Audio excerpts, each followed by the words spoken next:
For as long as I remember, I've loved mathematics. Actually, it's not 100% true. I've loved mathematics for all but a 2-week period in senior high school.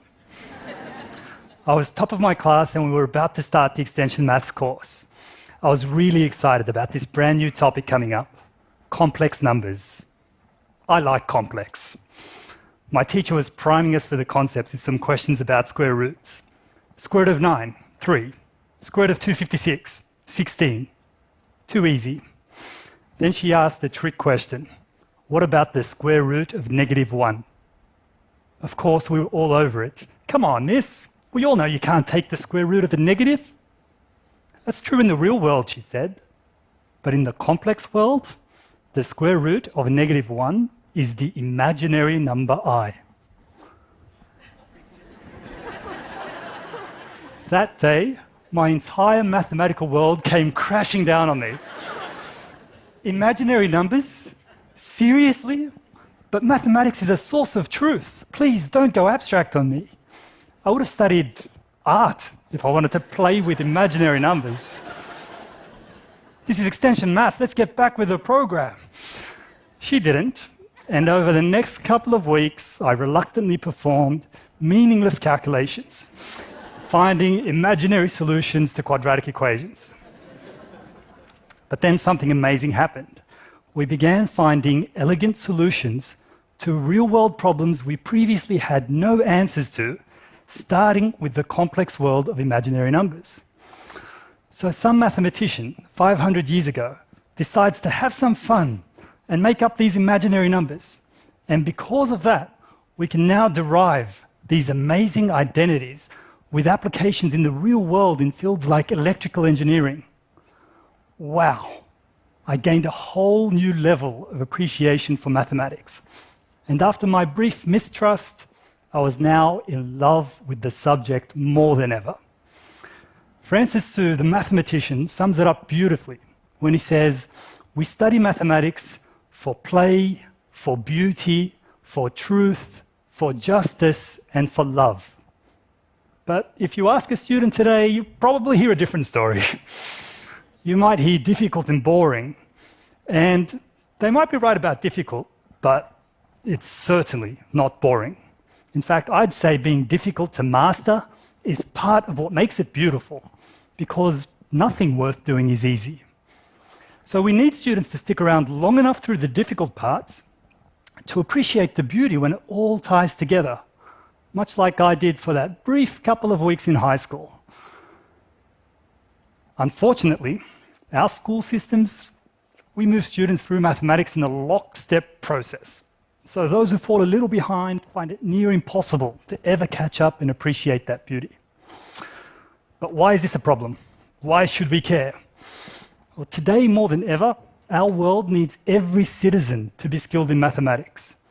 With the advent of artificial intelligence and automation, many of the jobs we see today will either not exist or be transformed to require less routine work and more analysis and application of expertise.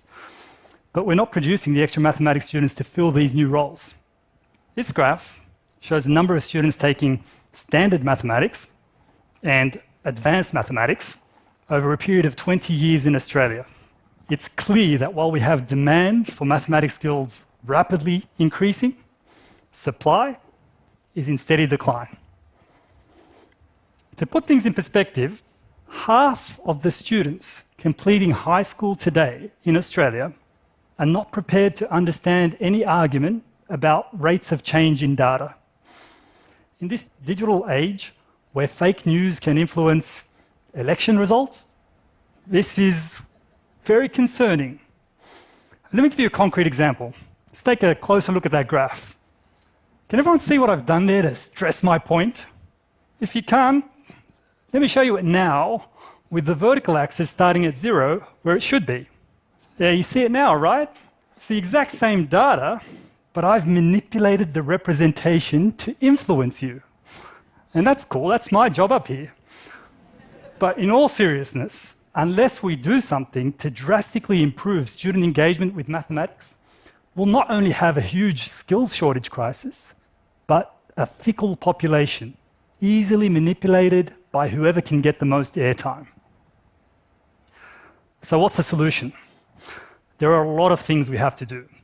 We need curriculum reform. We need our best and brightest encouraged to become teachers. We need to put an end to high-stakes tests and instead follow a mastery-based learning approach. But all these things take time. And I'm impatient. You see, I've been thinking about this for 8 years now, ever since I left my job as a derivative trader to build a web application to help students learn mathematics. Today, our app is used by schools across the globe, and we're seeing big improvements for students who use the program regularly. But here's the thing. We're only seeing it for students who use the program regularly, and most of them don't. So after years of developing and refining the application, our biggest challenge was not so much product-related. Our biggest challenge was motivating students to want to work on their gaps in understanding. You can imagine in today's attention economy, we're competing against Facebook, Snapchat, and PlayStation to try and get these students time.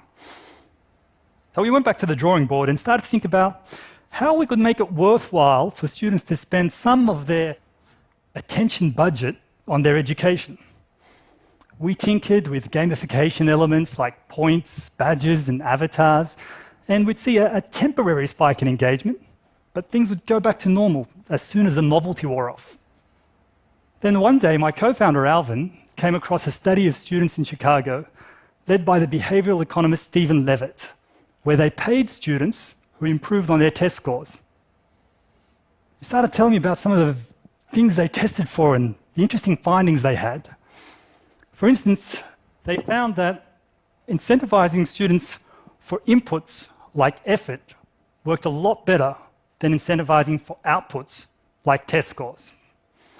They found that for younger students, you could win them over with a trophy, but for older students, you really needed cash. And the amount of cash mattered. $10 was good, $20 even better. But perhaps most importantly, they found that the rewards had to be instant rather than promised at a later date. They went as far as to give the students $20 and say, touch it, feel it, smell it. It's all yours. But if you fail, I'm going to take it back. And that worked really well. I immediately got excited about the possibilities of implementing this in our program. But once the excitement settled down, there were a few concerns that crept in our minds.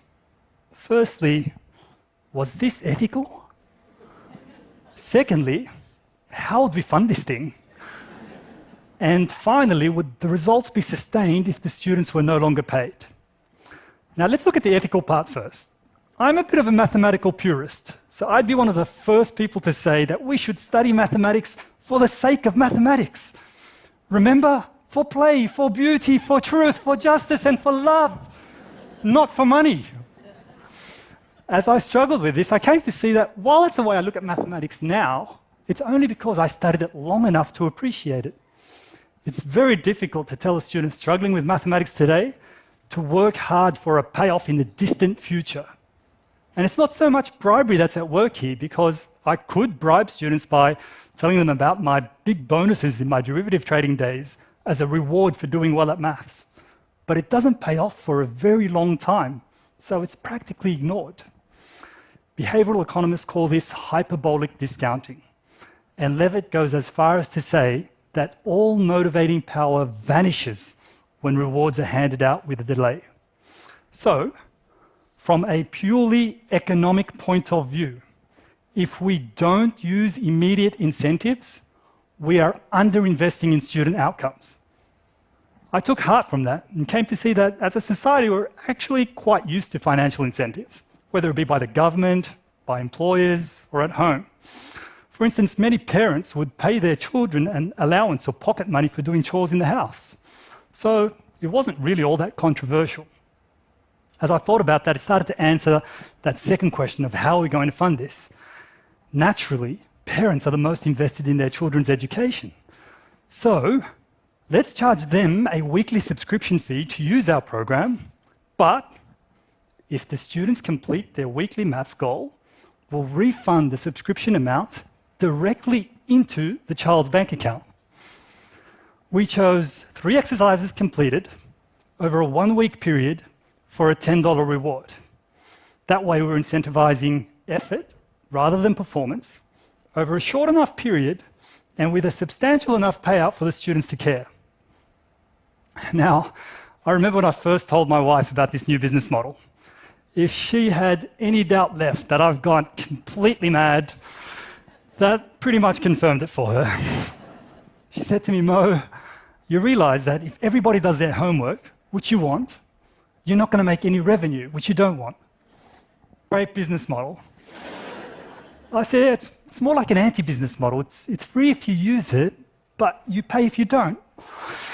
Now, I knew from experience that not everybody in the country was going to jump on and do their maths homework every week. And if they did, sure, we'd go bust pretty quickly, but hey, we would have solved the country's math skills crisis. As a company, we've always run a double bottom line, looking to both make a return for investors as well as improve student outcomes. We know that our path to long-term profitability is through improving student outcomes. So our dual objectives should never be at odds. So we're always looking to make our product decisions around helping students reach their weekly maths goal, effectively ensuring that they get paid and not us. Now, you must be wondering, how's this crazy business model going? You'll be glad to know we're still in business. We've been testing this now for the last 5 months on just our personal home users in Australia before we think about rolling it out to schools. And here are the early results. The green represents students who are completing their weekly maths goal, and the red those who aren't. You can see a lot more are completing their homework than not. In fact, as our user base has grown, we found the percentage to be pretty steady at around 75%. So on average, we receive our weekly subscription fee once every 4 weeks, and the other 3 weeks, we're rewarding the students. Now, of course, we're leaving some money on the table here, but guess what? It turns out these students are 70% more engaged than students not on the rewards program. Check. From a business perspective, they're less likely to churn and more likely to refer friends, so we're hoping to trade off a lower revenue per user for a bigger and more engaged user base. Check and check. Now for that final question, would they keep coming back if they were no longer paid? Mathematics is so much more than just a subject you study at school. It's a human endeavor. It's what helps us to understand the world around us.